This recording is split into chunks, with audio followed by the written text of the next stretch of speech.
Why do the most dangerous strategies look the safest? Because they win almost every time. A 95% win rate can hide a portfolio's fatal flaw.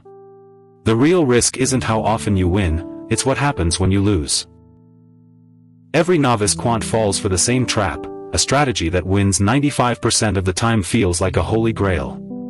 300 consecutive winning days, and you're a genius. But the market doesn't reward consistency, it rewards asymmetry.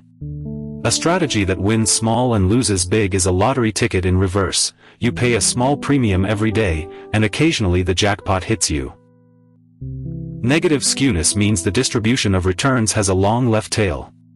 You see many small positive returns, but the occasional loss is enormous. The average return might be positive, but the median is higher, and the few big losses drag down the overall expected value.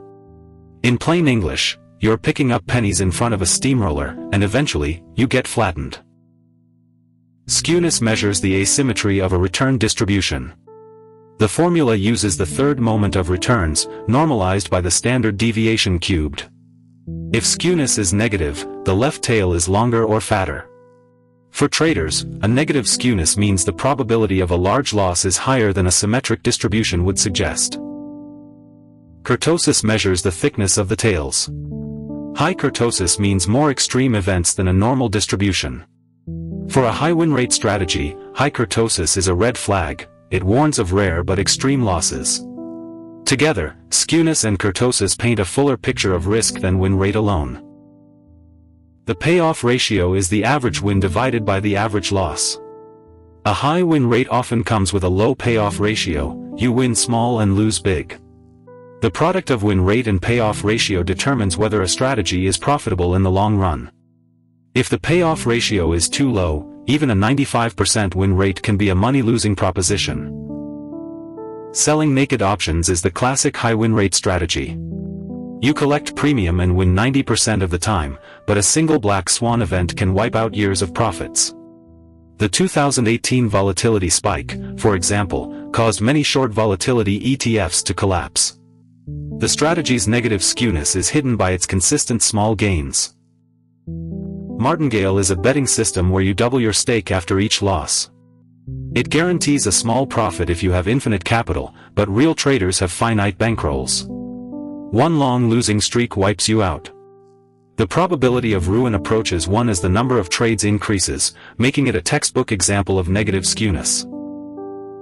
Grid trading places buy and sell orders at set intervals.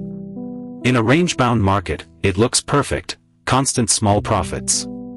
But in a strong trend, the grid accumulates losing positions until margin calls force liquidation. The strategy's apparent stability is an illusion. It's short volatility and gets run over when volatility spikes. Expected value is the average outcome over many repeated trials. But if a strategy has a small chance of total ruin, the expected value might be positive while the most likely path leads to bankruptcy. This is the non-ergodicity problem. What's true for the ensemble may not be true for the individual. You might be wiped out before the average plays out. Long-term capital management was a hedge fund run by Nobel laureates. They used extreme leverage to exploit tiny price discrepancies, earning steady profits for years. But in 1998, Russia defaulted on its debt, triggering a flight to safety. LTCM's positions moved against them, and their leverage turned small losses into a near collapse. The fund lost $4.6 billion in a few months and required a bailout. It's the perfect example of negative skewness hiding in a high win rate strategy. Trend following is the opposite. It wins only about 35% of the time, but the wins are huge. Positive skewness means occasional large gains that more than offset the frequent small losses. This asymmetry is what makes trend following robust over the long term. It embraces the fat tails instead of being crushed by them. Let's compare the two approaches head to head. High win rate strategies offer psychological comfort but hide catastrophic risk. Trend following feels painful but delivers long-term survival. Stop obsessing over win rate. The metrics that matter are skewness, kurtosis, and payoff ratio. A strategy that wins small and loses big is a ticking time bomb. LTCM's collapse wasn't a bad luck story, it was a mathematical certainty. The market rewards those who respect tail risk. So next time you see a backtest with a 95% win rate, ask yourself, what's the left tail look like? Comment below, what's the most dangerous strategy you've ever seen? Markets reward discipline, not certainty. If this analysis helped, like the video and subscribe to DeepQuant. Tell us in the comments which market idea we should test next. Evidence beats noise. Control risk before chasing returns.